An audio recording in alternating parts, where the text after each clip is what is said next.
Dhe puna më e mirë që do bësh është të ikësh së këtimi një ore më parë. Dëgjon Boka, tha tepër i brengosur. E di që i ke mësuar të gjitha, por sot kam ardhur si mik e jo si spiun.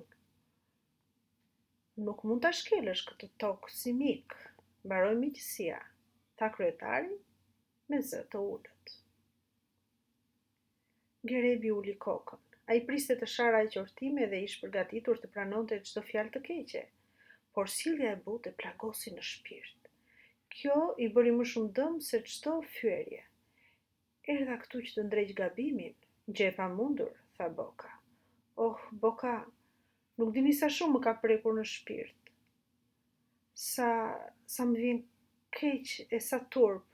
Unë e ndjej veten fajtor dhe ja ku po ju sill flamurin që rëmbeu Feri Açi nga sheshi, të cilin ja mori nga dora në Meçekut pastori.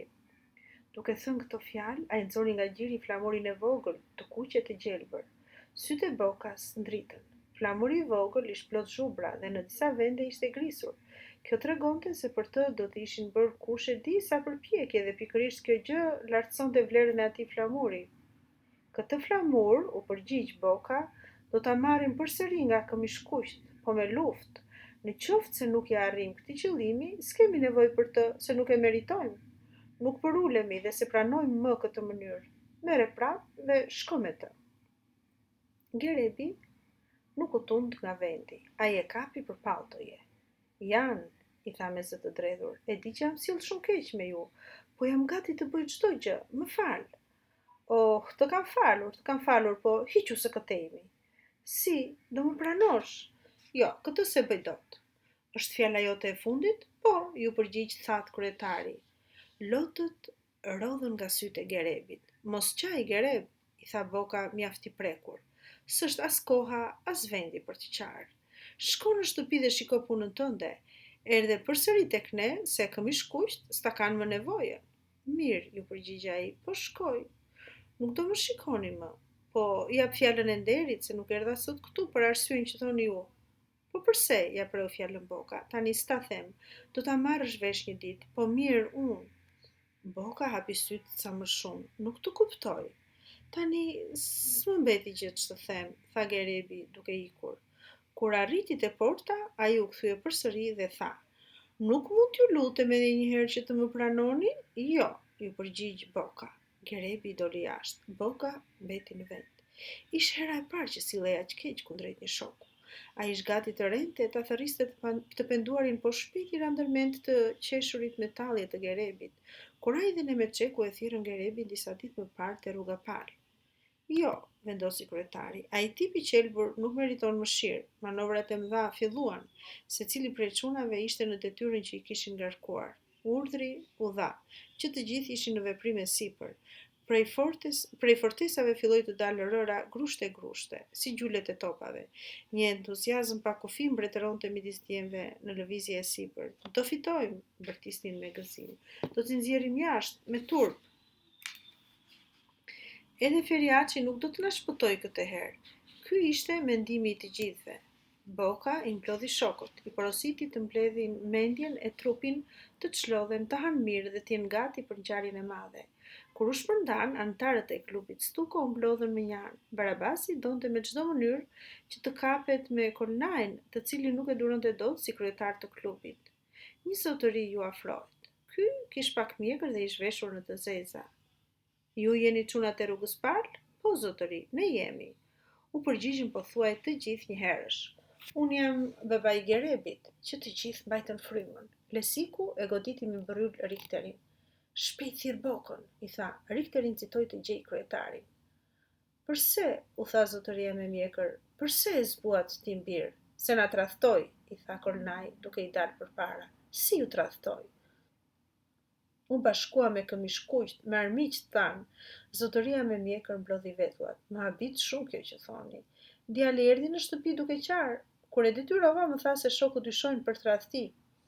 Erdha këtu pra që të mësoj të vërtetën, dhe në qoftë se ai s'ka faj, dëshiroj që t'i kërkoni ndjes, për ndryshe nuk e di sa ashpër do sillem me të, se s'pranoj kurrë që djali im të kryejë një vepër tradhtie, dhe ja ku po ju lutem, Unë që jam ati juaj të më kallëzoni sinqerisht në të është tradhtar i mbirë. Asnjëri nuk guxoi të hap gojën. Ç'prisni? I pyeti babai i Gerebit. Mos keni frikë, ma thoni të vërtetën, se dua ta di në është djali im tradhtar. Asnjë prej djemve nuk përgjigjej, se askush prej tyre nuk donte të lëndonte atë zotëri fisnike të mirë. I ati Gerebit ju drejtua Kolnajt. Ti më the që je tradhtar? Ti më the që je tradhtuar? A ke prova? Kur ju tradhtoj? Si ju tradhtoj?